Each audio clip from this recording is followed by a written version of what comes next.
پر نصرت کی اور آپ کی بتائی ہوئی تعلیمات پر وہ عمل کرتا رہا، یہاں تک کہ اسی حالت کے اندر اس کا انتقال ہوا، وہ صحت ہے۔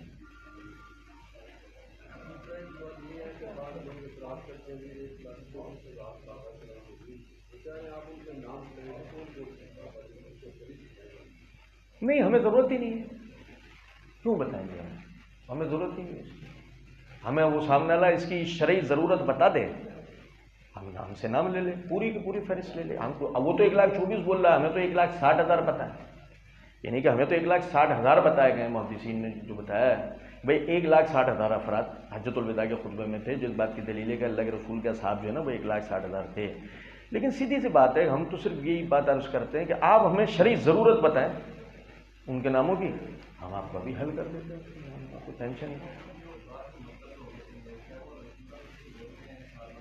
نہیں۔ صحابی کہتے ہیں اس کو جس نے آپ کی صحبت اختیار کی ہو اسی حالت پہ رہا ہو۔ اس کی مثال ایسے سمجھیں، ابو طالب کتنا عرصہ آپ کے ساتھ رہے لیکن انتقال کس حالت میں ہوا؟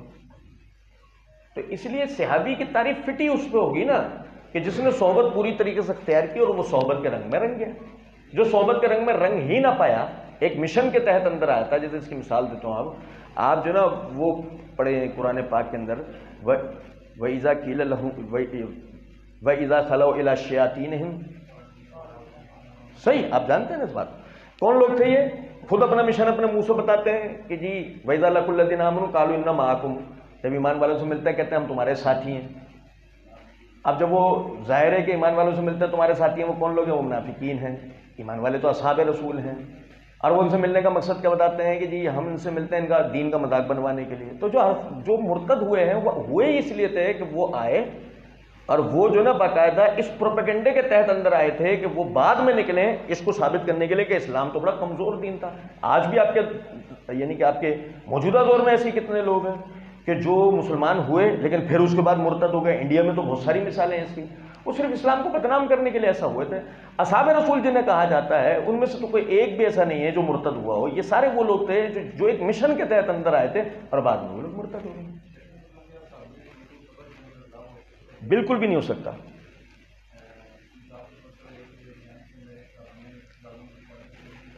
صحابی نہیں ہے نا، سمجھے نہیں بات کو۔ خود اپنے منہ سے آپ کہہ رہے ہیں چوری کی تھی، آپ سمجھے نہیں بات کو۔ آپ نے کہا چوری کی تھی، اس کا مطلب صحابی تو نہیں، کیونکہ اللہ کے رسول نے کبھی بھی چوری کی تربیت نہیں دی۔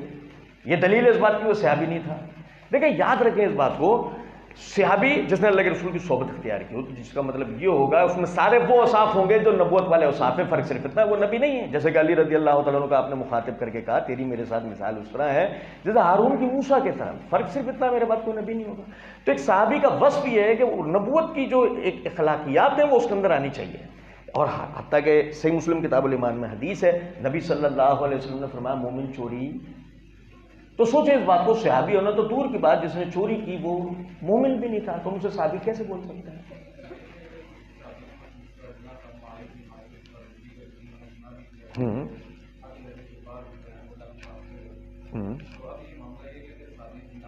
اب دیکھیں سمجھے ذرا اس بات کو، صحابی جس سے زنا ثابت ہے، صحیح اب اس نے زنا کیا، یہ ثابت کرتا ہے اس بات کو وہ معصوم من الخطا نہیں تھے، یہ ثابت کرتا ہے اس بات کو نہیں، سمجھے نہیں، اس کا صحابی ہونا ثابت نہیں ہے نا۔ میں عرض کیا کر رہا ہوں، دیکھیں ایک آدمی نے کہا کہ جو فلاں آدمی نے چوری کی وہ بھی صحابی تھا، ہم نے کہا ثبوت تو ہے ہی۔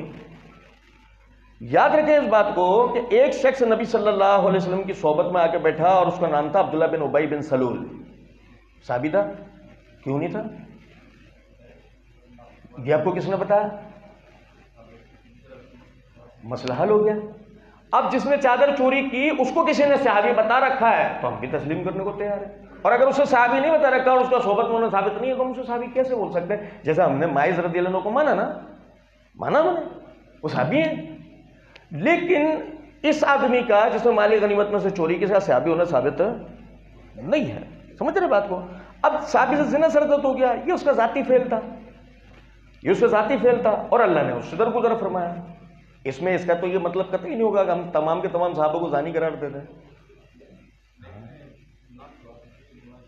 نہیں تو وہ گناہ کریں گے نا بھائی۔ دیکھیں سمجھے ذرا اس بات کو، صحابہ معصوم من الخطا تو نہیں تھے نا گناہ سے، سمجھے اس بات کو، اس اصول کو سب بھائی سمجھ لیں۔ ہم یہ نہیں کہتے کہ صحابہ معصوم من الخطا ہیں، ہم کہتے ہیں وہ محفوظ ہو گئے تھے خطا سے، تربیت ایسی ہوتی ہے۔ اب صورتحال یہ ہے کہ صحابہ کی طرف جن چیزوں کا یعنی کہ انتساب کیا جاتا ہے وہ دو حال میں سے کسی ایک حال کی طرف لوٹتی ہیں، یا تو وہ غلطی ہوتی نہیں ہے، سامنے والا سے غلطی کہہ رہا ہوتا ہے۔ مثال دوں آپ کو، ایک صاحب نے کہا کہ وہ علی نے غلطی کی تھی جو سبائیوں کو جلا دیا تھا، باقاعدہ ویڈیو میں کہا انہوں نے۔ اب سمجھیں ذرا اس بات کو کہ ہم نے اس کا جواب دیا ہے اور ہم نے ثابت کیا ہے کہ حضرت علی کی کوئی غلطی نہیں تھی۔ ان کو غلطی لگی کیسے؟ جب انہوں نے ویڈیو میں یہ بات کہی کہ علی نے غلطی کی تو ان کو ویڈیو یعنی غلطی لگی کیسے؟ کیونکہ وجہ یہ ہے، یہ احکامات دین کو جانتے، بعض چیزوں کو یہ غلطی سمجھتے ہیں جبکہ وہ دین ہوتا ہے، وہ شرعی ضرورت ہوتی ہے، وہ غلطی نہیں ہوتا۔ انہیں پتہ نہیں تھا، یہ اس سے گنوار تھے معذرت کے ساتھ، اس لیے انہوں نے اپنے گنوار پن میں صحابی کے کیے ہوئے ایک صائب عمل کو کیا کر دیا؟ خطا۔ تو یہ نہیں کہ وہ معصوم عن الخطا تھے، بات یہ ہے کہ ان کی طرف ایک ایسی خطا کا انتساب کیا گیا جو اصل میں خطا نہیں بلکہ بات ہی صحیح تھی، غلط نہیں تھی۔ یہ تو ایک حال۔ اب دوسری حال یہ ہوتا ہے کہ جو ان کی طرف بات منسوخ کی جاتی ہے وہ بات یا تو ضعیف روایت ہوتی ہے یا معنی مفہوم بدل کے کی جاتی ہے، اس کا پس منظر یا تو بگاڑ کے بات کی جاتی ہے یا پس منظر دیکھے بغیر بات کی جاتی ہے۔ جیسے میں نے درس کے دوران کہا کہ خالد بن ولید رضی اللہ عنہ کے لیے بخاری کی روایت میں جب یہ مسلم کی روایت میں جب یہ الفاظ آئے کہ تو میرے صحابہ پہ سب نہ کر، تو اس سے مراد دی گئی کہ خالد نے صحابہ کو گالی دی، جبکہ مسلم احمد کی روایت میں واضح کر دیا کہ وہ اصل میں جملہ تنقیدی تھا جس کے لیے سب لفظ عربی میں استعمال ہوتا ہے اور وہ استعمال ہوا کہ آپ جو ہے وہ اپنے سبقت ایمانی پر کا ہم پہ دھوس جماتے ہیں۔ اس جملے میں کہیں گالی تھی نہیں تھی، لیکن جان بوجھ کے اس کو گالی کیا گیا۔ تو یہ ہے ساری بات کہ صحابہ کی طرف جن خطاؤں کا انتساب کیا جاتا ہے ان کی تحقیق کرنی چاہیے، دو میں سے کسی ایک بات کی طرف وہ لوٹتی ہیں، باقی وہ معصوم عن الخطا تھے، ایسا نہیں کہ ان سے خطا نہ ہو سکتی ہو۔ صحیح بخاری کتاب الطہارت کے اندر حدیث موجود ہے، نبی اکرم صلی اللہ علیہ وسلم نے ایک صحابی کو وضو کرتے ہوئے دیکھا، وہ ٹخنے نہیں دھو رہا تھا، تو آپ نے کہا ان کو دھو، ان کے لیے آگ کا عذاب ہے۔ سمجھ رہے بات کو؟ اس کا مطلب وہ نہ دھونا غلطی تھی نا اس وقت تک، لیکن اصلاح ہو گئی۔ تو ایسا نہیں ہے کہ وہ غلطی نہیں کر سکتے، لیکن ایسی غلطیوں کا ان کی طرف انتساب کرنا جو غلطی نہیں ہے یا غلطی وہ ثابت ہی نہیں ہے، تو یہ تو دھاندلی ہے نا، یہ ہے۔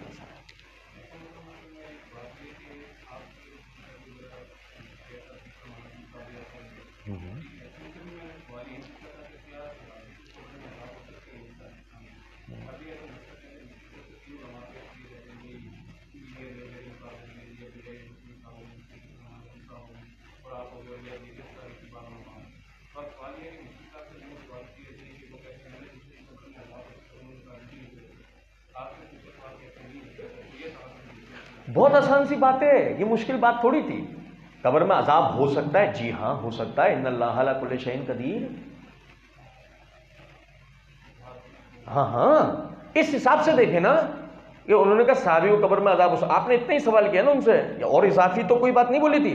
نہیں، میں نے یہ کہا یہ ہے نا کہ صحابی کو عذاب ہو سکتا ہے، اتنی بات پوچھی تھی ان سے۔ ہاں تو انہیں قبر میں عذاب ہوگا، تو انہیں قبر میں عذاب ہوگا۔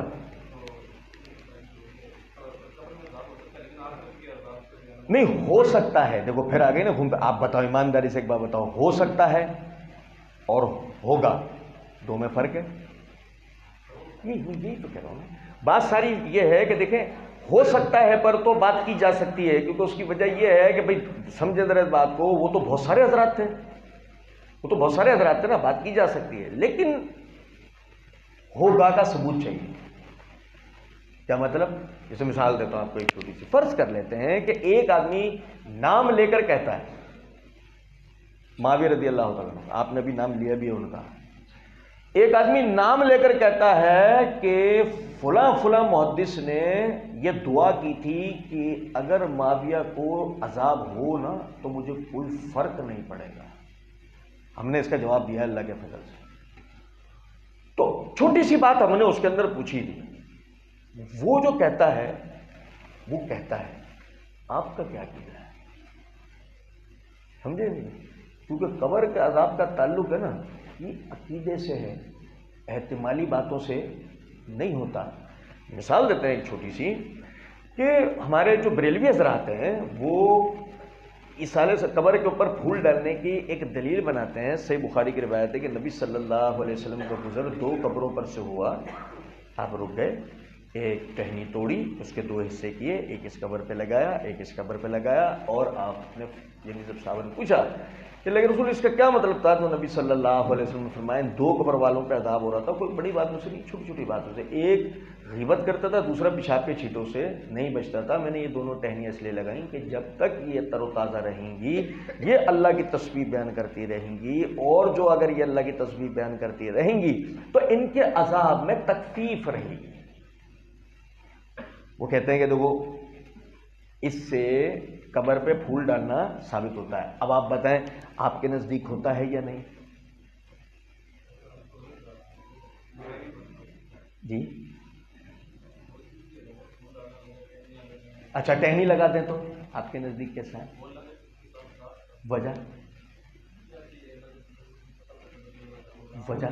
وجہ کیسے پتہ تھا انہیں؟ اللہ کی طرف سے. یہ ہو گیا مسئلے کا حل. اور یہی ہمارے محدثین کہتا ہے ہمیشہ سے کہ عذاب قبر کے حوالے سے نا ہم جب کسی کے لیے بات کر سکتے ہیں جب ہمارے پاس ثبوت ہو اس کو قبر میں عذاب ہوگا. اچھا ہوگا, تجھے کس پتا؟ تیروں پر وہی اترتی ہے؟ نہیں, ان پہ تو وہی اترتی تھی. اور جب ان پر وہی اترتی تھی تو یہی وجہ ہے کہ انہوں نے بتایا کہ ان دونوں پر عذاب ہوتا ہے. کوئی بڑی بڑی باتوں سے تو چھوٹی چھوٹی باتوں سے. ٹھیک ہے, تو وہ تو بتا سکتے ہیں, تو کیسے بتائے گا؟ اب اسی سے مسئلہ یہاں سمجھنے کا ہے کہ جب میں اپنے اندر کے تعصب کو لے کر جو صحابہ کے بارے میں مجھے ہے, میں اس تعصب کو لے کر اگر کسی صحابی کے لیے اس طرح کی بات کروں تو میرے جیسے کا یا آپ جیسے کا جواب وہاں کیا ہوگا؟ اب جیسے مثال دیتا ہوں, فرض کریں یہ ہے, یہ کہہ دیتا ہے فلاں صحابی کو عذاب ہوگا, تو آپ کیا کہیں گے؟ نہیں ہوگا. مجبور ہیں آپ ایسا کہنے میں. آپ ایسا کہنے میں مجبور اس لیے ہیں آپ کے پاس کا ثبوت نہیں ہے, کوئی وحی آپ پہ نہیں آئی ہے.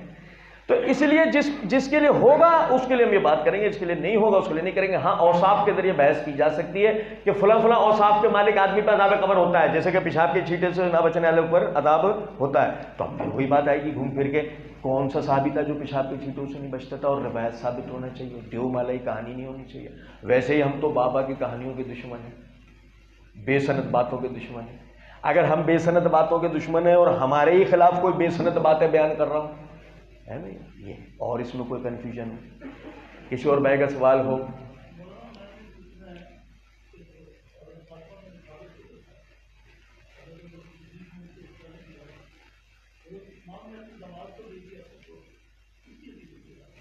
دیکھیں پہلی تو بات یہ ہے کہ یوں کہا جائے نا کہ حضرت فاطمہ کا باغ فدق تھا تو یہیں سے غلطی ہو جاتی ہے.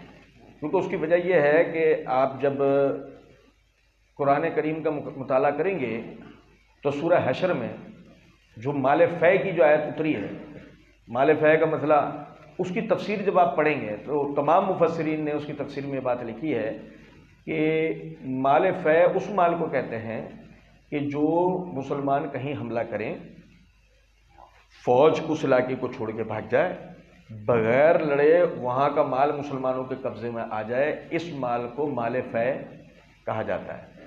اب جو یہ مال ہے, اس مال کے لیے سورہ حشر میں اللہ رب العزت نے حکم دیا ہے کہ وہ مال اللہ, اس کے رسول کے ذوی القربہ یعنی کہ آپ کے قریبی رشتہ دار, فقراء و مساکین کے لیے خرچ کیا جائے گا. جس کا مطلب یہ کسی ایک کی ملکیت نہیں ہے بلکہ یہ وقف ہوتا ہے مسلمانوں کے فقراء کے لیے.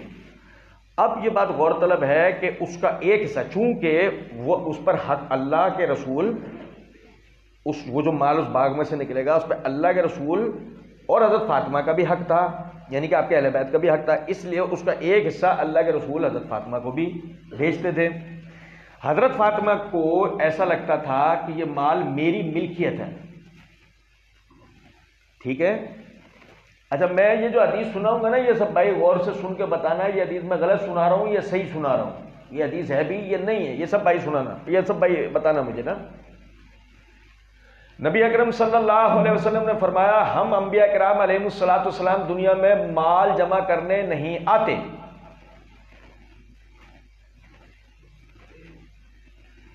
ہم جو چھوڑ کر جاتے ہیں وہ ترکہ نہیں ہوتا، صدقہ ہوتا ہے، یعنی وراثت نہیں ہوتی بلکہ مسلمانوں پر عام خرچ ہوتا ہے۔ بھائی یہی حدیث ہے، بخاری مسلم کی روایت ہے، کوئی معنی مفہوم تو میں نے نہیں گھما دیا، غلط تو نہیں بولا، ٹھیک ہے۔ آپ کو پتہ ہے اس حدیث کے ایک راوی کون ہے؟ اس حدیث کے ایک نہیں بلکہ دو راوی کون ہیں؟ دو راوی، چچا عباس اور امیر المومنین علی بن ابی طالب ہیں، بخاری کی روایت ہے۔ عمر رضی اللہ تعالیٰ عنہ نے دونوں کو کھڑا کر کے پوچھا، کیا اللہ کے رسول کی ایسی کوئی حدیث تم لوگوں کے علم میں ہے؟ اللہ کی قسم کھا کے جواب دینا۔ چچا عباس اور علی رضی اللہ تعالی عنہما دونوں نے قسم اٹھا کر کہا کہ ہم اللہ کی قسم کھاتے ہیں جس کے قبضے میں ہماری جانیں، ہاں اللہ کے رسول کی یہ حدیث ہے کہ ہم انبیاء جو چھوڑ کر جائیں وہ ترکہ نہیں ہوتا، وہ صدقہ ہوتا ہے۔ تو جب فاطمہ رضی اللہ تعالیٰ نے اس بات کو نہیں جانتی تھی اور ابو بکر صدیق رضی اللہ تعالیٰ عنہ کے پاس آئیں، اور ابو بکر صدیق رضی اللہ تعالیٰ عنہ نے کہا کہ وہ مال میں آپ کو اس لیے نہیں دے سکتا کہ اسی طرح اللہ کے رسول کی حدیث ہے، فطری طور پہ اس وقت وہ ناراض ہو گئی، کیونکہ انہیں ایسا لگا کہ مجھے میرے حق سے روکا جا رہا ہے، فطری طور پہ آپ جو نا وہ اس وقت ناراض ہو گئی۔ طبقات الکبریٰ امام ابن سعد کی اس میں صحیح سند سے روایت موجود ہے کہ آخری وقت میں ابو بکر صدیق رضی اللہ تعالیٰ عنہ آپ کے پاس تشریف لے گئے اور اجازت چاہی آپ سے ملاقات کی۔ اس وقت آپ کی طبیعت ناساز تھی، علی بن ابی طالب رضی اللہ تعالیٰ عنہ وہ آئے، انہوں نے کہا وہ ابو بکر دروازے پہ آئے، آپ سے ملاقات کی اجازت مانگ رہے ہیں۔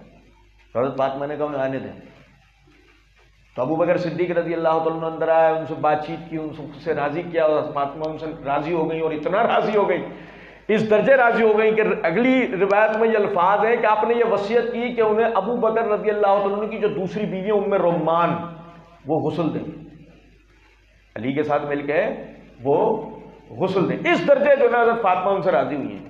پھر عمر رضی اللہ عنہ کا دور آیا، عمر رضی اللہ تعالیٰ عنہ کے دور میں بھی یہ فتنہ دوبارہ اٹھا، باغ فتق کا۔ صحیح بخاری کے اندر روایت ہے کہ آپ نے نا چچا عباس اور علی دونوں کو بلا کر کہا بتاؤ جی اس طرح حدیث ہے یا نہیں؟ انہوں نے کہا بالکل ہے، یہ مسئلہ دب گیا۔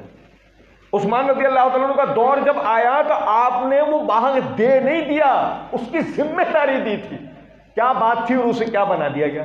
بھائی مثال کے طور پہ میں آپ کو اس مسجد کی ذمہ داری دے دوں کہ میں اس مسجد کے انتظامی امور آپ دیکھیں گے، تو کیا میں آپ کو اس مسجد کا مالک بنا رہا ہوں؟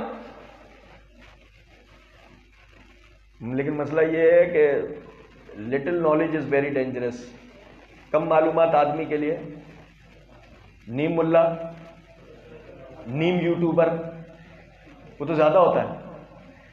اس لیے جو نا یہ بات سمجھیں کہ عثمان رضی اللہ عنہ نے ان کو ذمہ داری دی تھی۔ اچھا اب دیکھیں، اب آخری ہمارے لیے سوالیہ نشان کھڑا ہوتا ہے، علی رضی اللہ تعالیٰ عنہ امیر المومنین بنے، مسلمانوں کے خلیفہ بنے نا، بیٹے حسن زندہ ہے، بیٹے حسین زندہ ہے، بیٹی زینب زندہ ہے، بیٹی ام کلثوم زندہ ہے، بھائی میرے، اور چاروں بیٹے بیٹیاں کس سے ہیں؟ فاطمہ سے ہیں رضی اللہ تعالی عنہا۔ تو علی بن ابی طالب رضی اللہ تعالیٰ عنہ نے باغ فدق اپنی اولاد جو فاطمہ سے جو اولادیں تھیں ان کو کیوں نہ دے دیا؟ اگر یہ فاطمہ کی ملکیت تھا تو کس کی طرف جانا چاہیے تھا؟ ان کی اولادوں کی طرف، جو شریعت طریقہ ہے علی کے مطابق۔ اگر یہ فاطمہ کی ملکیت ہے تو یہ کس کو ملنا چاہیے؟ حسن اور حسین کو ملنا چاہیے، لیکن علی نے نہیں دیا۔ اچھا چھوڑیں، پھر علی نے نہیں دیا، پھر حسن خلیفہ بنے، حسن کو اس پر تسلط قائم کر کے کیا کرنا چاہیے تھا؟ کچھ نہیں تو حسین کو دے دینا چاہیے تھا۔ حسن نے کیا؟ نہیں، حسن نے بھی نہیں کیا۔ اب آپ ایمانداری سے ایک بات بتاؤ کہ قرآن حدیث علی حسن کسی فقہ میں کسی کی سمجھ میں یہ مسئلہ نہیں آیا، ایرانی فقہ میں آیا؟ اب اگر آپ ایرانی فقہ کے پیروکار ہیں تو یہ آپ کا مسئلہ ہے، کرے جاؤ بیان کرے جاؤ بیان کرے جاؤ بیان، اور اپنے آپ کو ظاہر ہے اس کے بدلے پیٹے جاؤ، سمجھے یہ بات؟ اور میں آپ کو آج ایک جذباتی بات بتاؤں، ہم بھی تو تھوڑا سا ہم میں بھی ٹچ آ جاتا ہے وہ والا، وہی نہیں سمجھو وہ والا جو ٹچ ہوتا ہے نا، کیا کہتے ہیں وہ ذاکرین والا، مولوی صاحب تو وہ ذاکرین والے ٹچ میں ایک بات یہ ہوتی ہے کہ وہ ابھی پچھلے دنوں آپ کو یاد ہوگا یہی والے جو یوٹیوبر تھے کہنے لگے ہم علی کے دور میں ہوتے تو علی کا ساتھ دیتے. میں ایسے لوگوں سے بات کرتا ہوں تو علی کے دور کو چھوڑ, تو اس دور میں نا فدق لے کے اہل بیت کو دیتے, تو فدق لے کے اس دور میں اہل بیت کو, آپ کو پتا ہے آج تک وہ اپنی اصلی حالت میں قائم ہے فدق, وہ اسی طرح ہے وہ. اور بھائی تو آج اس کو اہل بیت کو لے کے دلوا دے اللہ کے واسطے. جیسے ہم ایک دفعہ کیا ہوا, آپ کو ایک لطیفہ سنا رہا ہوں, وہ ہمارے پاس لائبریری میں آیا کہ آپ سے مناظرہ کرنا ہے. اچھا بھائی کس موضوع پر؟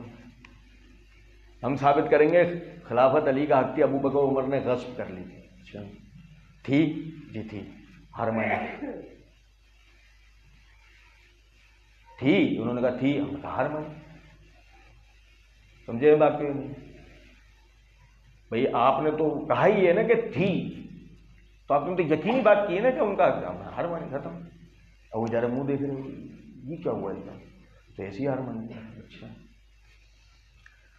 اچھا ہم ثابت کریں گے یزید جہنمی ہے, بھائی ہے, ہاں ٹھیک ہے ہو گیا ہر مانے, اور بولو. اب وہ بالکل خاموش. تو ہم نے ان سے کہا اچھا بھائی آپ کا مسئلہ حل ہو گیا, ہاں اب ہمارا والا ہے, آپ کا الگ کیا ہے؟ میں نے کہا ہمارا والا مسئلہ بہت سمپل سا ہے بھائی, وہ جو علی کی خلافت ابو بکر و عمر نے غصب کر لی تھی وہ تم آج لا رہے ہو یا نہیں لا رہے؟ اور بھائی میرے سمجھے میرا کہنے کا مطلب کیا ہے؟ یاد رکھیں اس بات کو, یہ جتنے حقوق اہل بیت کے دعوے دار اور محبت اہل بیت کے دعوے دار اور یہ جتنے یہ علی حسن اور حسین کرنے والے ہیں نا, جتنے بھی, یہاں تک کہ یہ والا یوٹیوبر بھی ہمارے شہر والا, سب کا ایک وتیرہ ہے, جتنا یہ اہل بیت کی تعلیمات کے خلاف ہے نا, دنیا میں کوئی ایسی مخلوق نہیں ہے, دنیا میں کوئی ایسی مخلوق نہیں. اہل بیت کی نماز کیا تھی, ان کی نماز کیا ہے. اہل بیت کا روزہ کیا تھا, ان کا روزہ کیا ہے. اہل بیت کا لباس کیا تھا, ان کا لباس کیا ہے. اہل بیت کی سیاست کیا تھی, یہ کس سیاست پہ بات کرتے ہیں. آپ موازنہ کر کے دیکھ لو, آپ کو میری بات سمجھ میں آ جائے گی کہ یہ صرف اہل بیت کے نام کا چورن بکتا ہے, یہ اہل بیت کے ماننے والے. آپ سمجھ رہے ہیں اس بات کو؟ تو الحمدللہ یہ بھی ایک وہم کے علاوہ اور کچھ بھی نہیں ہے کہ جی باغ فدق جو ہے وہ نعوذ باللہ حضرت فاطمہ کا وہ حصہ تھا, وہ مسلمانوں کے مال فہ تھا جس میں ان کا بھی حق تھا اور ان کو اولاد کا بھی تھا. اور کسی بھائی کا کوئی سوال ہو؟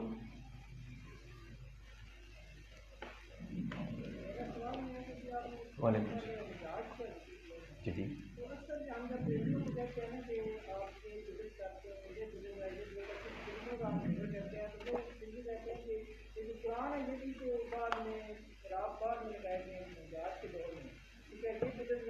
نہیں, وہی بتا. آپ نے پیانو دیکھا ہے؟ دیکھا ہے پیانو کے بالکل سامنے جو نا ایک پرچہ لگا ہوا ہوتا ہے, اس پر نا کچھ تصویریں بنی ہوئی ہوتی ہیں. دیکھیں دیکھیں دیکھیے گا, آج ہی آپ کے پاس بابا گوگل رحمۃ اللہ علیہ ہیں, ان پہ کلک کریں گے نا تو وہ کرامت سے اپنے آپ کو دکھا دیں گے. تو آپ وہ دیکھیں گے نا تو وہ باقاعدہ جو ہے نا, یعنی کہ سامنے ایک پرچہ لگا ہوا ہوتا ہے, اس پرچے کے اوپر جو ہے نا وہ ایسے وہ تصویریں بنی ہوئی ہوتی ہیں. کسی بھی پیانسٹ سے آپ پوچھیں گے یہ کیا ہے, تو وہ یہ کہیں گے یہ سر ہے. اچھا یہ سر ہے, تو یہ کیا ہے, یہ سروں کی تصویری شکل ہے. اب ہم اس کو اپنی زبان میں بات کرتے ہیں. آواز ہے نا, آواز کی کوئی صورت تو نہیں ہے, لیکن اگر آواز کو سمجھانے کے لیے صورت دی جائے تو کیا آواز بدلتی ہے یا آواز واضح ہوتی ہے؟ آواز واضح ہوتی ہے نا. تو سمجھے ذرا اس بات کو کہ پیانو تو بہت بات کی ایجاد ہے. اصل میں سب سے پہلے مسلمانوں نے اس ہنر کو دریافت کیا کہ آواز جو ہے نا, حرکت, اس کو تصویری شکل دی جائے. آ, ای, او, آوازیں نا. اب اس آواز کو کس طرح پڑھنا ہے؟ الحمد للہ رب العالمین. تو یہ جو آواز ہوگی, جو حرکت ہوگی, یہ ایک اجمعی کیسے پڑھے گا جو ان حرکتوں کو نہیں جانتا, ان ساؤنڈ سے واقف نہیں ہے. تو مسلمانوں نے یہ انتہائی کامیاب تجربہ کیا کہ انہوں نے ان ساؤنڈز کو نا تصویریں دے دی. زبر, زیر, پیش, جزم, تشدید. سمجھیں بات کیوں نہیں؟ جس سے ہم جیسے اجمعی کو ان کی وہ جو آواز تھی نا ان کی شکلوں سے اس آواز کی حرکت کا پتہ لگ گیا کہ یہاں کیا پڑھنا ہے آ، ادھر کیا پڑھنا ہے ای، ادھر کیا پڑھنا ہے او. اب سمجھے بات؟ یہ تھا حجاج کے دور میں، بس یہ ہوا ہے، ورنہ یہ ساؤنڈز تو پہلے سے تھے نا. اب میں سے مثال دیتا ہوں آپ کو. بھائی حجاج نے جب اعراب لگایا تو اس کے نتیجے میں الحمدللہ رب العالمین الحمدللہ بن گیا. کیا بنا؟ وہی کا وہی. جب وہ وہی کا وہی ہے تو بدعت کی تو تعریف ہی یہ ہے کہ بدعت آتے کے ساتھ ایک سنت رخصت ہوتی ہے. مثال دوں، جب تم ہرا لائے تو کالا گیا تھا نا. جب تم ہرا لائے تھے تو کالا جو کہ سنت ہے وہ گیا تھا نا امامہ. نہیں سمجھے بات؟ یہ ہے بات. بدعت کا مسئلہ ہی سارا یہ ہے کہ آپ بدعت کو لاؤ گے سنت جائے گی. آپ کو پتا ہے ایک خفت ہمارے اوپر لا کے ڈالی تھی ان لوگوں نے. ایک جگہ ہماری بات ہوئی، وہ یہ کلمہ اذان وغیرہ کے جو معاملات ہیں ہمارے میڈ ان ایران طبقے کے، تو ہماری بات ہوئی وہاں پہ بیٹھے جیسے ہی ان کے بولنے کے بارے میں. انہوں نے کہا کہ دیکھیں یہ اختلافی مسئلہ نہیں ہے کہ اذان میں اضافی کلمات بولے جائیں. مثال کے طور پہ اگر جیسا ہم علی ولی اللہ ہے و وصی اللہ ہے و خلیفہ تو بلا فصل کہہ رہے ہیں تو آپ بھی تو الصلاۃ والسلام علیک یا رسول اللہ وعلی علیہ و اصحابہ کا حبیب اللہ کہہ رہے ہیں. مسئلہ تو اضافہ ہے نا. آپ کریں تو صحیح، ہم کریں تو غلط ہوگا. میں نے سر کھجا کے ان کی طرف دیکھا، میں نے کہا وہ مولوی صاحب ایک غلطی ہو گئی، ہم وہ والے نہیں ہیں. تھوڑا سا آپ سے مس انڈرسٹینڈنگ ہو گئی. ہم وہی والے ہیں کہ جن کے یہاں پہ دو ہی اضافی کلمات آئے اور وہ بھی حدیث سے ثابت ہیں، الصلاۃ خیر من النوم. باقی ہمارے پاس کوئی بھی اضافی کلمہ، اور ہم تو کہتے ہیں ہر اضافی کلمہ ماننے کو تیار ہیں، حدیث سے ثابت ہونا چاہیے. جو اگر حدیث سے ثابت نہیں ہوگا تو ابو بکر بھی ولی اللہ ہے، تو عمر بھی ولی اللہ ہے، تو عثمان بھی ولی اللہ ہے، تو علی بھی ولی اللہ ہے، تو سارے ہی ولی اللہ ہیں. وہ تو ہماری نظر میں، کیونکہ مسئلہ یہ ہے وہ تو سارے کے سارے ہماری نظر میں اللہ کے ولی ہیں. اللہ نے نہیں کہا قرآن میں الا ان اولیاء اللہ لا خوف علیہم ولا هم یحزنون؟ تو جنہیں اللہ نے اولیاء اللہ کہا ہے وہ اس دور میں تھے ہی کون؟ وہ یہ ملتان کے باطنی تو نہیں تھے. وہ کون لوگ تھے؟ وہ تو صحابہ کرام ہی تھے نا. تو ہماری نظر میں تو قرآن کی روشنی میں ابو بکر بھی ولی اللہ ہے، تو عمر بھی ولی اللہ ہے، تو عثمان بھی ولی اللہ ہے، تو علی بھی ولی اللہ ہے، تو حسن بھی، تو حسین بھی، تو سارے. اور اگر آپ برا نہ مان جائیں اور ہمیشہ کے لیے تعلق نہ توڑ دیں تو معاویہ بھی.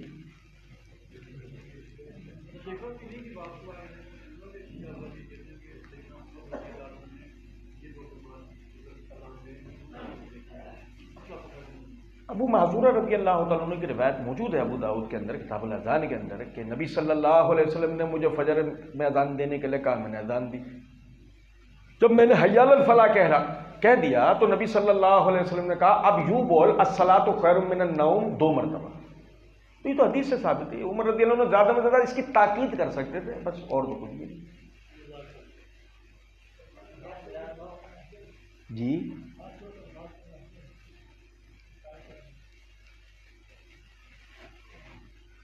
اللہ تعالیٰ نے قرآن پاک کے اندر فرمایا حافظوا علی الصلوات والصلاۃ الوسطیٰ وقوموا للہ قانتین. ہم ایک تجربہ کریں گے، سب بھائی سمجھیں گے انشاءاللہ. راضی ہیں؟ راضی ہیں.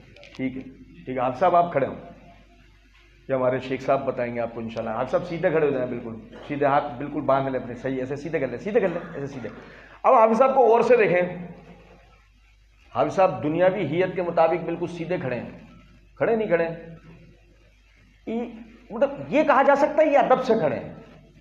یہ نہیں کہا جا سکتا. یہ کہا جا سیدھے کھڑے ہیں، یہ تھوڑا کہا جا سکتا ہے یہ ادب سے کھڑے ہیں.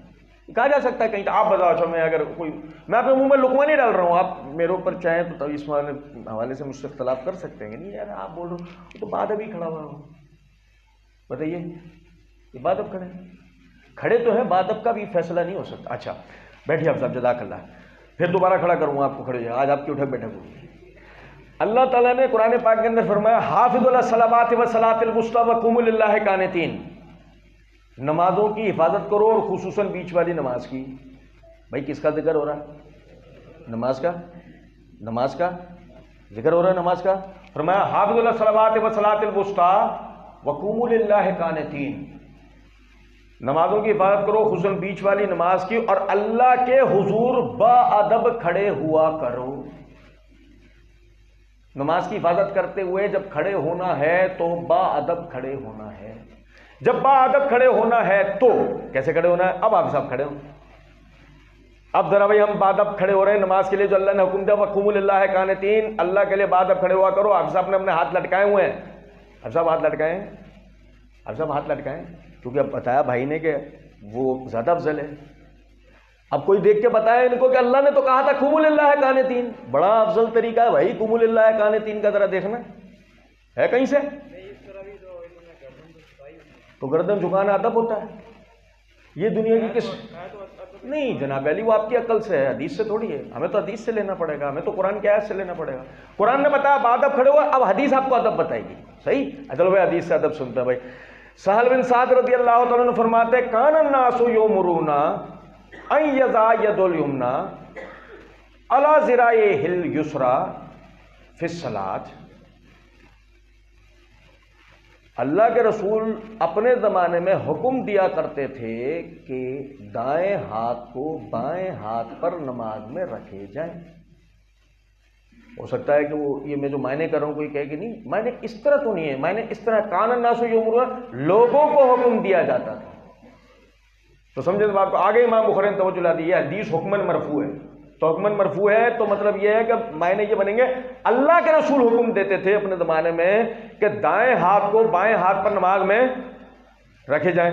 اب ذرا دیکھنا آپ سب کھڑے ہوں، خاص طور پہ یہ بھائی بھی دیکھیں گے انشاءاللہ کہ دائیں ہاتھ کو بائیں ہاتھ پر نماز میں رکھیں۔ اللہ کہتا ہے وقوموا للہ قانتین۔ اب بتاؤ یہ ادب سے کھڑا ہے نہیں کھڑا ہے؟ کھڑا ہے نہیں کھڑا ہے؟ اب ادب کی شکل نکل گیا ہی نہیں نکل گیا؟ بیٹھ جائیں، چلے آپ کو اب اس کو منطقی انداز میں بات کو سمجھتے ہیں۔ حافظ صاحب کا ایک دن دل کرا روڈ پہ کھڑے ہو کے نماز پڑھنے کا، پتا حافظ صاحب کا دل کر رہا تھا، حافظ صاحب جا کے روڈ پہ کھڑے ہو گئے، اللہ اکبر،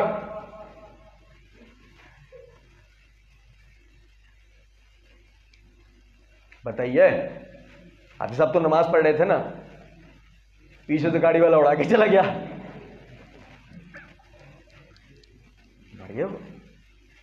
جب گاڑی والے کا پرچہ ہو گیا تھانے میں، گاڑی والے کہہ رہے نماز پڑھ، نماز کون سی نماز؟ سی سی ٹی وی کے فوٹیجز نکال لو، کھڑا بتاؤ تو روڈ پہ، کہے گا نہیں کہے گا؟ میں نے اتنا ہارن دیا، اتنے ہارن دیا، سنے نہیں، اڑا دی بھائی۔ گاڑی والا صحیح غلط ہے، کیوں؟ کیونکہ اس کی وجہ اس کی ہیت دنیاوی ہیت تھی نا حافظ صاحب کی ہمارے، وہ ہیت تھوڑی تھی جو اللہ نے مانگی تھی۔ اللہ نے ہیت مانگی تھی وقوموا للہ قانتین، اللہ کے رسول نے بتا دیا تھا صلو کما رأیتمونی اصلی، نماز ایسے پڑھو مجھے پڑھتے ہوئے دیکھتے ہو، اس کے تحت آپ نے وہ ہیت کر کے دکھا دی کہ دائیں ہاتھ کو بائیں ہاتھ پر رکھنا۔ اور وائل بن حجر نے تو اتنی وضاحت کر دی کہ فوضع ید الیمنی علی الیسری علی صدرہ، کہ نبی صلی اللہ علیہ وسلم دائیں ہاتھ کو بائیں ہاتھ پہ سینے پہ ایسے باندھ لیتے ہیں، کہ ادب کا کتنا پیارا طریقہ کار ہے، ایسے جو نہ کھڑے ہونے کا طریقہ۔ حافظ صاحب تو سیدھے کھڑے ہوئے تو اڑا دیا،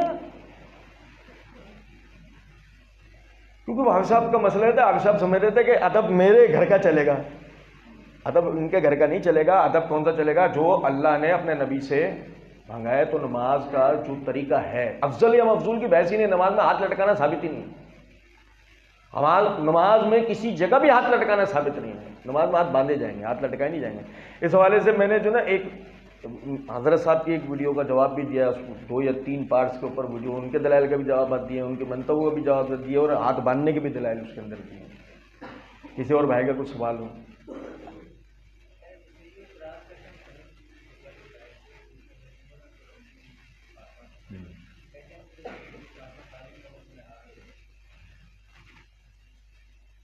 لیکن پہلی تو بات یہ روایت سندن ثابت نہیں ہے، اس پر میری ویڈیو بنی ہوئی ہے۔ دوسرا مسئلہ یہ ہے کہ اگر فاطمہ رضی اللہ تعالیٰ عنہ ان سے ناراض تھیں تو ابو بکر ان کے مشیر کیوں تھے؟ نبی صلی اللہ علیہ وسلم کی حدیث ہے نا کہ آپ نے فرمایا کہ میری یہ بیٹی مجھ سے ہے، یہ میری بیٹی مجھ سے، جس نے اس کو ناراض کیا اس نے مجھے ناراض کیا، صحیح بخاری کی روایت ہے نا۔ اب اگر مثال کے طور پہ ابو بکر نے فاطمہ کو ناراض کر دیا ہے تو اصل میں ابو بکر نے نبی صلی اللہ علیہ وسلم کو ناراض کر دیا ہے، اور اگر جب نبی صلی اللہ علیہ وسلم کو ناراض کر دیا ہے تو ایک نبی صلی اللہ علیہ وسلم کو ناراض کرنے والے کے علی مشیر ہو سکتے ہیں، عمر کے مشیر ہو سکتے ہیں؟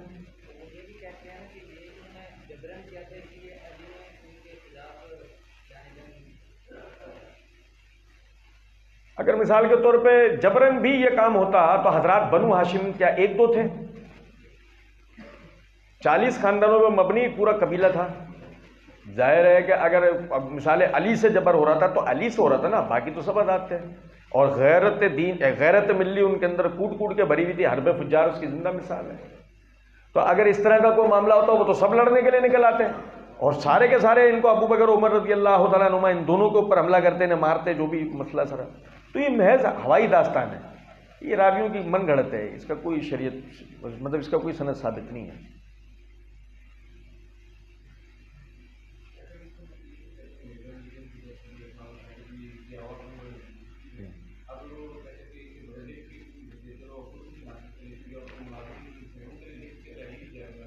آپ نے درس کا پھر تیسرا حصہ چھوڑ دیا. میں نے تیسرے حصے کے اندر اسی کی وضاحت دی ہے. میں نے تیسرے حصے میں توجہ دلائی کہ چونکہ مرزا صاحب ایک فرقے کو ریپریزنٹ کرتے ہیں، اس میں دو رائے نا، یا ایک ہے، وہ ایک ایرانی فرقے کو ریپریزنٹ کرتے ہیں نا. جب وہ ایک ایرانی فرقے کو ریپریزنٹ کرتے ہیں تو وہ فرقہ انہیں اون کرتا ہے. دنیا میں کوئی انہیں اون نہیں کرتا. وہ حاجی صاحب جو نعت پڑھتے ہیں وہ بھی نہیں کرتے، معذرت کے ساتھ. تو اب انتہائی غور طلب ہے کہ جب انہیں کوئی اون نہیں کرتا تو لازمی سی بات ہے جس دن کوئی انہیں اون کرے گا ہمارا کوئی بڑا ہم میں سے بتا دے گا کہ اسے ہم نے اون کر لو بات. اب جب تمہیں کوئی اون ہی نہیں کر رہا، ہم تو پھر تم پہ مہربانی کر رہے ہیں کہ اپنے آپ کو پیش کر رہے ہیں، بات کر لو، مسئلے کا حل کر لو. کوئی اللہ کے واسطے پبلک بیچاری تذبذب کا، کنفیوژن کا شکار ہے، اس کا حل ہو جائے یار. کوئی ہمارے ساتھ بیٹھ کے بات کر لے. اور لائیو چلنے کا تو سب سے بڑا فائدہ یہ ہے کہ انہیں کسی قسم کا کوئی نقصان ہی نہیں ہے لائیو چلنے میں، ہے کیونکہ ہمیں بھی اپنی پریزنٹیشن کا خیال رکھنا پڑے گا، انہیں بھی رکھنا پڑے گا. ہمیں بھی اخلاق سے رہنا پڑے گا، انہیں بھی. ساری دنیا دیکھ رہی ہے، ہم ذرا بھی بد اخلاقی کریں گے کوئی دنیا تو گھاس نہیں کھاتی نا، سب دیکھ رہے ہوں، تو مسئلہ حل ہونا چاہیے. لیکن بات ساری یہ صرف دھوکہ ہے، یہ صرف جھوٹ ہے. اپنے کسی بڑے سے لکھوا کے لاؤ، مرزا صاحب پتہ ہے کیا اس سے کیا تاثر دینا چاہ رہے ہیں؟ اس سے تاثر دینا چاہیں مجھے بڑا مانو. ہم انہیں بڑا کیسے مان سکتے ہیں؟ یعنی کہ آپ دیکھو نا، میں خود ہی اپنے منہ سے اپنی تعارف کروا رہے ہیں، کہہ رہے ہیں چونکہ تم کہتے ہو میں ایک فرقے کا بانی ہوں. ابے ہم تو کوئی نہیں کہتے، ہم تو کہتے ہو تم ایک فرقے کے ریپریزنٹیو ہو. وہی ایرانی فرقہ، اس کے نظریات 100 سال پہلے ایک حضرت صاحب جنہوں نے سیاسی جماعت چلائی وہ اپنی کتاب میں لکھ گئے. 100 سال بعد تم یوٹیوب میں لیا، تم وہ بیٹھ کے بیان کر رہے ہو. تم نے کون سا فرقہ جا، ساری تو وہی باتیں کر رہے ہو تم. آپ مجھے ایک بات بتاؤ، جو مرزا صاحب منی گاڈ کے عقیدے کے علاوہ کون سا عقیدہ ہے جو وہ اپنے پاس سے بیان کرتے ہیں؟ سب وہیں سے ہے. ایک منی گاڈ کا عقیدہ بھائی جنہوں نے دیا، اور یقین کریں ہم باتنیوں کی تھوڑی سی تحقیق کریں گے تو پتہ لگے گا یہ باتنیوں میں منی گاڈ کا عقیدہ بھی مل جائے گا. تو ابھی ہم نے غور نہیں کیا ہے، تھوڑا سا ابھی ٹائم نہیں ہے نا آج کل. تو سنیں ذرا بات کو. غور طلب نقطہ یہ ہے کہ بھئی چونکہ آپ تو ان کے نمائندے تھے، وہ آپ تو کسی جگہ سے، آپ ایک فرقہ بنانے کی اہلیت بھی نہیں رکھتے، آپ میں وہ صلاحیت بھی نہیں ہے. کم سے کم آپ دیکھیں کہ ایک بریلی شریف کے ایک حضرت تھے، انہوں نے ایک کام کیا تھا. آج ایک اتنی بڑی قوم ہمارے سامنے، بڑے بھائی بہادر قسم کے لوگ ہیں، آمنا سامنا پھر بھی کر لیتے نا. سمجھ گیا میں کن کا نام لے رہا ہوں، ہے نا.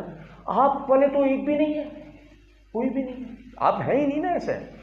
اس لیے جب تک ایسا نہ ہونا کہ آپ جن کو ریپریزنٹ کر رہے ہیں وہ آپ کو ایک دفعہ اون کر لیں اور ایک آدمی اٹھے اور کہے کہ جی یہ ہمارا آدمی، تو پھر ہمارے میں سے بھی اگر کوئی یہ نہ کہتے نا کہ یہ ہمارا، تو آپ بات کر لیں. اب کیسے نہیں تم میں سے کوئی، یہ ہے سارا معاملہ. ہم کہتے ہیں آپ طالب علم، بھلے آپ نے مسئلہ 157 میں خود کے لیے بات کی کہ لوگ مجھے آئیکن کہتے ہیں، لوگ مجھے آئیکن کہتے ہیں. اور مسئلہ 170 کے اندر کہتے ہیں کہ اللہ تعالیٰ، اللہ کے نبی کو جو علم تھا، جو صحابہ کو پہنچا، جو صحابہ سے تابعین کو پہنچا، جو سارے تبع تابعین کو پہنچا، جو سارے ائمہ کو، وہ سب علم مجھے ہے.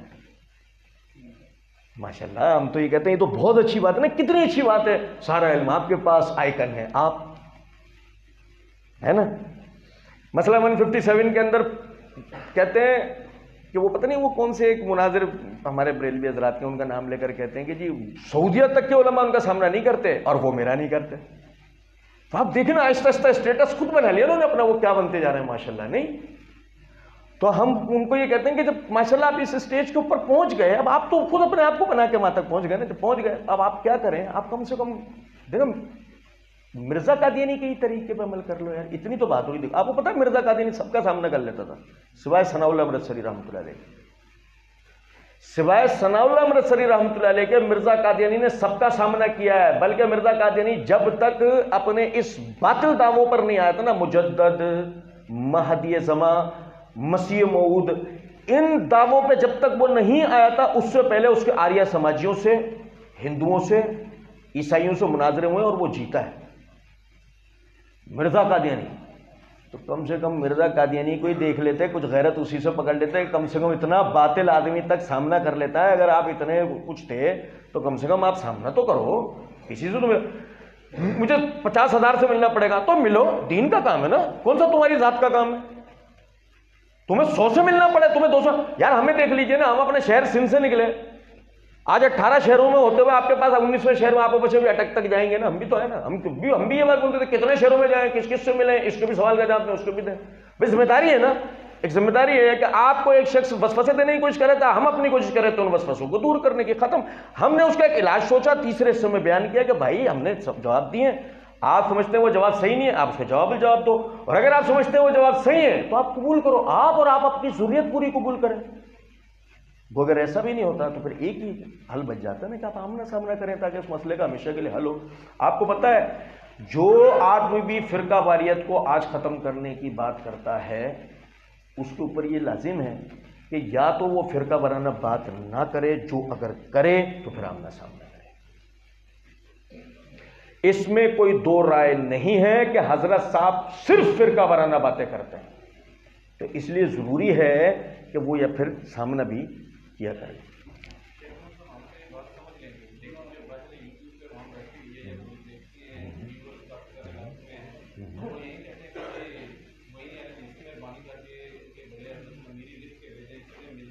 نہیں، میں نے ابھی جواب دیا اس کا، میں آپ کو زلیخا کے گھر کے نیچے لے گیا اور یوں دکھایا اوپر، بس آپ سمجھ گئے نا، وہ سب سمجھ جائیں گے، ان کی ٹینشن چھوڑ دیں، وہ ضرور سمجھیں گے انشاءاللہ ایک نہ ایک دن۔ ہم یہ نہیں کریں گے کہ آپ زلیخا کو اس شہر سے کہیں اور بھیج دیں، یہیں رکھیں گے انشاءاللہ۔ اور کسی بھائی کا کوئی سوال؟ ایک منٹ جی۔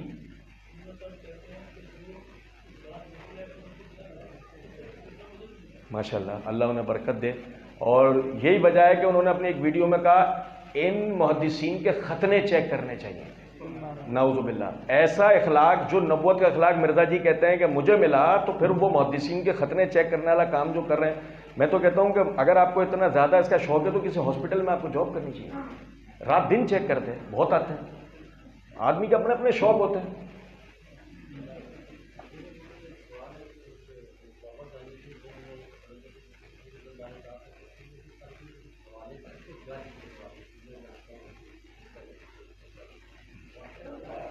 نہیں، ایسا نہیں ہے، صحابہ کرام رضوان اللہ علیہم اجمعین بد زبانی نہیں کرتے تھے۔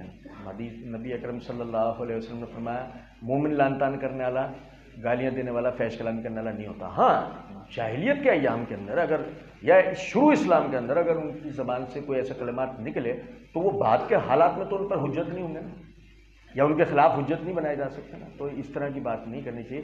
اور پھر اگر وہی بات کہ جی مثال کے طور پہ اگر بابا جی، میں سمجھ گیا آپ کس بابا جی کی بات کر رہے ہیں، اگر بابا جی دلیل بناتے ہیں کہ جی دیکھو وہ حضرات بھی تو کہتے تھے، تو پھر ہم بابا جی سے انتہائی ادب کے ساتھ یہ بات کریں گے، پھر آپ کے لیے ہم بھی کر سکتے ہیں، اجازت ہے کہ آپ کی جناب میں اٹھتے بیٹھتے السلام علیکم تو بیپ، سمجھ گئے؟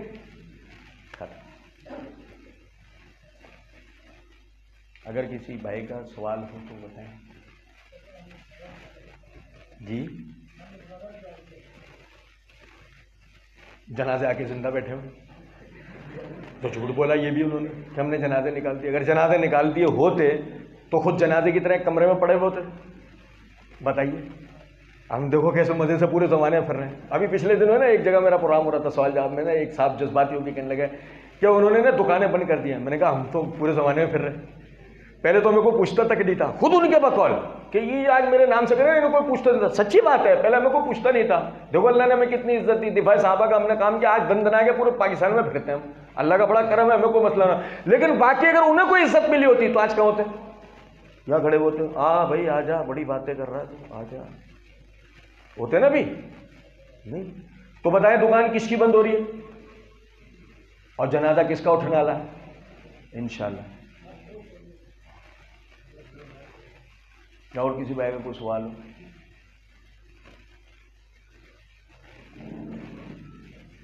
یہ ہمارے بھائی ایک ہیں، انہوں نے دعا کے لیے کہا ہے کہ شاہد بھائی وہ ہاسپٹل میں داخل ہیں، شدید بیمار ہیں، ہارٹ اٹیک اور فالج اٹیک ہوا ہے، ان کے لیے خصوصی طور پہ دعا کریں۔ اسی طرح ہمارے لائبریری کے ساتھی ہیں آصف بھائی، ان کی والدہ کا کل صبح انتقال ہو گیا، اور وہ ہمارے دفاع صحابہ کے بنیادی ساتھیوں میں سے ہیں۔ یہ جو میں حوالے آپ میری ویڈیوز میں دیکھتے ہیں، میں اسے اٹھا کے کتابیں دکھا رہا ہوتا ہوں، یہ ان حوالہ جات کو نکالنے والے، اس میں میری مدد کرنے والے بھائیوں میں سر فہرست آصف بھائی ماشاءاللہ بہت پیارے ساتھی ہیں۔ اور اگر آپ کو یاد ہو 2 سال پہلے جب میں حاضر ہوا تھا تو وہ میرے ساتھ تھے، تو اس مرتبہ بھی وہ میرے ساتھ ہوتے ہیں، لیکن والدہ کی تیمارداری کی وجہ سے وہ وہاں رک گئے، اور کل صبح ان کی والدہ کا جو نا انتقال ہو گیا۔ اللہ تعالیٰ ان کی مغفرت فرمائے، اللہ رب العزت رسول اللہ صلی اللہ علیہ وسلم کی شفاعت نصیب فرمائے، اور کل قیامت کے دن انہیں جنت الفردوس میں داخل فرمائے۔